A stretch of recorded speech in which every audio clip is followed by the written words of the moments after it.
No one can convince me otherwise that Rurihime, aka Eita, in this actual real world, even though the avatar is a completely different type of adorable energy, isn't best boy. I honestly think that. Don't get it mistaken, Yamada is an amazing character, but if it wasn't for characters like Eita, there's no way any romance progression would ever happen. Yes, he may be the one responsible for covering his little sister Runa's mouth in saying like, why did you drop the love word? But that wasn't the time or the place, and as we can see, once Yamada leaves the whole cafe, he goes out there and pretty much is beating him over the head like, bro, you gotta start feeling some sexual attraction, you just ain't normal. He's propelling the romance, but he's doing it at their own pace so things don't completely crash and burn between these lovable idiots. And this episode was amazing. They ended with a funny bombshell. Turns out the cute, adorable Rurihime turns out to be the younger sister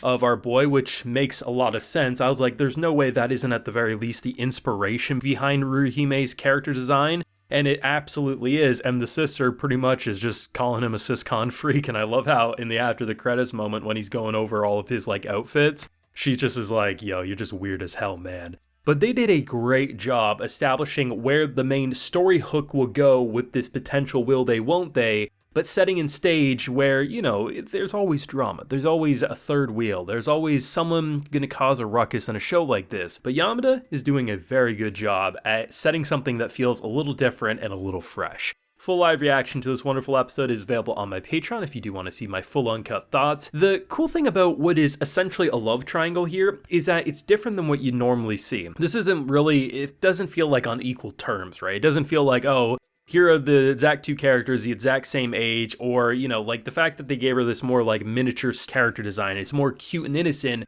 and very much more little sister-ish. And given the fact that her big brother is friends with obviously the man that she's crushing on quite hard, obviously Yamada, especially even ignoring the fact that he has right now no real sexual urges, would view her as a little sister, but of course she probably thinks there's a shot. And then you have Akane, who anyone with eyes can see. Hell, even if you need glasses and your glasses weren't on, you can see like there's something brewing there. He's very much starting to feel things he doesn't understand, and he's not even close to dropping a love word, but there's something that's changing with him when he's around this woman, and she's flustered as can be. When the love word gets dropped, like, she is completely broken. And I love what they're doing here, because clearly Runa's trying to set some traps. So she calls at the end of the episode to say like, hey, I want to make up, let's actually hang out, let's do it on the Saturday. And based on how she drops a hard bitch word towards her to the old man who's like, I don't like her, I'm gonna get her kicked out of the guild, you probably think something's up. And by the very end, when Yamada confirms that, hey, there was already something scheduled for that date,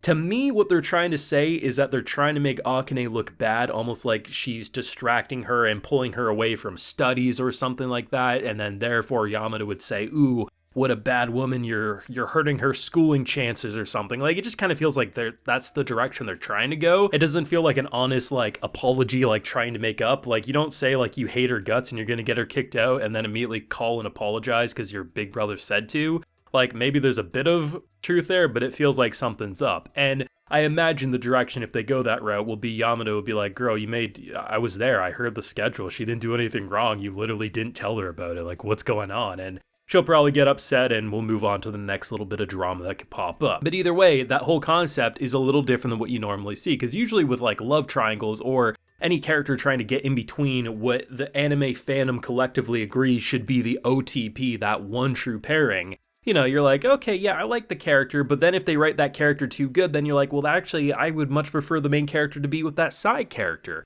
But here, you just view her as the little sister, right? And I think that's the charm about this, because she is a wild pit bull. She's going to bite heads off if you piss her off too much. She logs in once every 3 months, and she doesn't want a girl who logs in daily, a part of her guild, because she doesn't like the change, and obviously, clearly is crushing on her big brother's friend. And I like what they're doing. They had fun. I like the almost wholesome grandfather energy coming off of this one man who says like he's a strawberry farmer or something in the game. We don't know the character design just yet, but that was kind of nice. The intro to this episode, I thought I was watching the wrong anime at first, because really anytime they focus on the video game, it's just kind of like this chibi Maple Story aesthetic. And what we ended up having was like this really cool trailer intro where like they're all going off, and honestly, the animation was pretty tight. Either way, this was a really solid episode. I think combined with episode 3, these 2 episodes are even better than the intro chunk. And I watched episodes 1 and 2 back to back, and it sold me. I was like, I need more. But seriously, I am way more ecstatic and excited about where the future of this show can go, because this definitely feels like one of those shows that will take the will they won't they longer than a show like Horimiya will. Like Horimiya, by the end of that show, you know, you were in a relationship. And I don't think by the end of the season we'll get one. If they do, cool, I'll be pleasantly surprised. But I don't think this will be a case of if they drag on the will they won't they as an issue, because there's a lot of charm, a lot of humor, a lot of heart and soul, and it does feel different than what you typically see in these rom-coms, so having a couple of seasons to potentially get somewhere extreme with a relationship wouldn't actually be the end of the world for a show like this, at least in my opinion. Though even though he is dense as a doorknob, at the very least he is noticing something's up. She leaves him for about 10 minutes, comes in,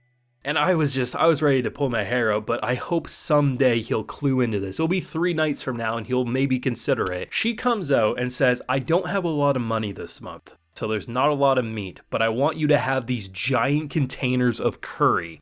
She went out of her way to give you a homemade cooked meal because you're eating cup ramen, convenience store, heat up dinners.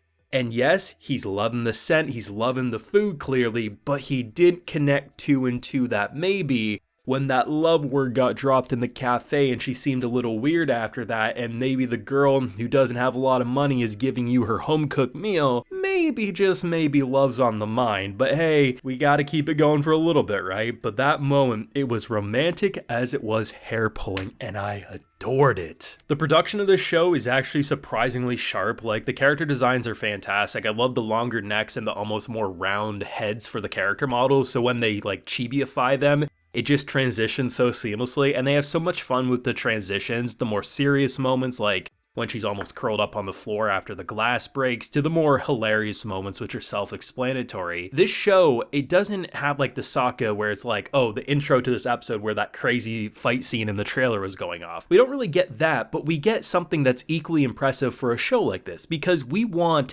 the animation, the art style shifts to light up the moods that these characters are experiencing. And this was a rather tense meeting, especially given that it wasn't even like the end of last episode where the viewers understood that Rurihime wasn't this little girl.